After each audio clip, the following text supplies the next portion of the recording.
Assalamualaikum warahmatullahi wabarakatuh. Pada kesempatan kali ini, kami dari kelompok 9 ingin mempresentasikan hasil kerja kelompok kami yang bertemakan pendidikan alternatif di Indonesia.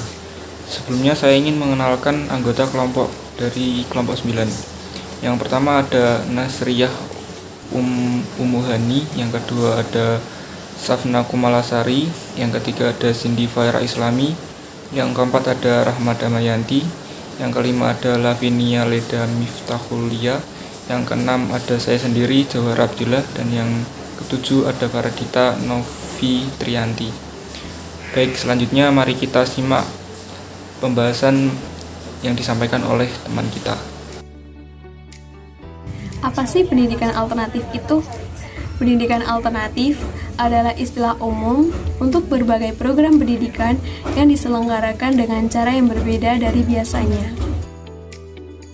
Macam pendidikan alternatif di Indonesia. Yang pertama adalah sekolah umum pilihan atau public choice.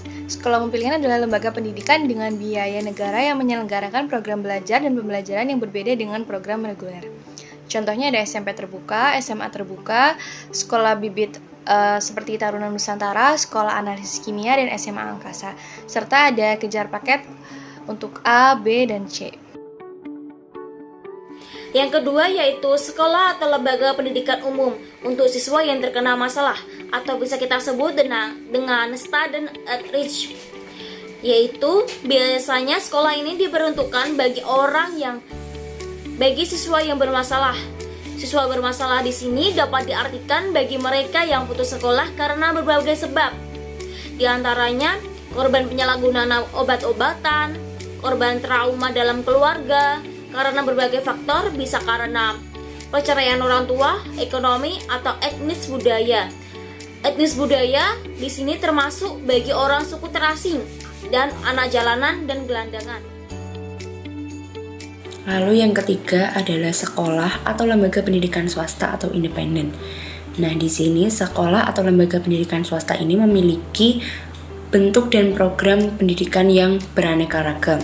Yang pertama yaitu program pendidikan bercirikan agama seperti pesantren. Lalu yang kedua, lembaga pendidikan bercirikan keterampilan fungsional seperti kursus. Lalu yang ketiga, lembaga pendidikan dengan program perawatan atau pendidikan usia dini seperti kelompok bermain dan taman kanak-kanak atau TK. Lalu selanjutnya adalah sekolah berbasis rumah atau homeschooling. Di dalam homeschooling terdapat beberapa klasifikasi format. Yang pertama yaitu homeschooling tunggal. Homeschooling tunggal merupakan sekolah berbasis rumah yang dilaksanakan oleh orang tua dalam satu keluarga tanpa bergabung dengan keluarga yang lainnya. Hal tersebut karena hal tertentu atau karena lokasi yang berjauhan. Lalu yang kedua, homeschooling majemuk. Homeschooling majemuk sendiri merupakan sekolah berbasis rumah yang dilaksanakan oleh 2 atau lebih keluarga untuk kegiatan tertentu. Sementara kegiatan pokok tetap dilaksanakan oleh orang tua masing-masing. Lalu yang ketiga ada komunitas homeschooling. Komunitas homeschooling merupakan gabungan beberapa homeschooling majemuk yang menyusun silabus bahan ajar kegiatan pokok seperti olahraga, musik, seni, dan yang lainnya dengan saran dan prasarana dan jadwal pembelajaran. Selanjutnya, tantangan yang ada pada pendidikan alternatif. Tantangan tersebut dikelompokkan menjadi 4, yaitu eksklusivitas, jebakan konvensional, standarisasi, dan kolaborasi. Tantangan pertama atau eksklusivitas, maksudnya ketika keunikan sebuah sekolah dianggap sebagai daya tawar yang dapat dijadikan daya tarik bagi orang tua untuk menyekolahkan mereka. Maka ada pembatasan bagi orang lain yang mengakses sekolah tersebut. Beberapa sekolah yang dibuka kemudian ditutup rapat. Yang kedua, jebakan konvensional. Maksudnya, sekolah swasta yang besar saat ini merupakan sekolah alternatif zaman dulu.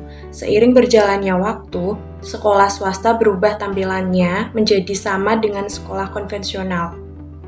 Pembelajaran pasif bagi anak, ada kesenjangan antara pemberi dan penerima yang menurut Paulo Freire seperti gaya belajar bank. Tantangan selanjutnya yaitu adanya standarisasi. Tantangan ini dibuat oleh pemerintah sebagai pelaksana pemerataan pendidikan. Dalam konteks standarisasi ini, berdampak pada akan menggerogitinya keunikan sebuah sekolah, di mana ada sekolah yang terbaring tak berdaya dengan standarisasi yang berbalut akreditasi, namun ada juga yang menyiasatinya. Mereka yang berbaring dengan akreditasi dapat berjalan sebagaimana semestinya, dengan mendapatkan fasilitas resmi, mendapatkan sekolah terbaik, dan mendapatkan akreditasi yang terbaik juga. Selanjutnya adanya kolaborasi. Pada titik tertentu, kolaborasi juga dapat mematikan kreativitas sekolah alternatif jika tidak dikelola dengan baik. Menerima segala tawaran kerjasama itu baik, namun memilih dengan siapa bekerja sama adalah hal yang mutlak yang harus dijaga oleh sekolah alternatif agar nilai-nilai yang mereka perjuangkan terus tumbuh. Jika kerjasama ini dilakukan dengan baik dan mempertimbangkan banyak aspek, tentunya sekolah alternatif tidak akan kehilangan semangat dan kreativitasnya. Kesimpulan, pendidikan alternatif merupakan program pendidikan yang berbasis pada masyarakat. Pendidikan alternatif dibuat sebagai pengganti pendidikan formal atau konvensional yang berfokus pada kurikulum dan berbasis pada nilai dan angka. Pendidikan alternatif yang bertujuan pendidikan untuk individu, bukan kepentingan negara, guru, atau pihak lain, dengan tidak membatasi kesempatan peserta didik untuk mengembangkan potensi dan kreativitas tanpa adanya batasan atau paksaan. Mungkin sekian presentasi dari kelompok kami. Apabila ada kesalahan, mohon maaf. Wassalamualaikum warahmatullahi wabarakatuh.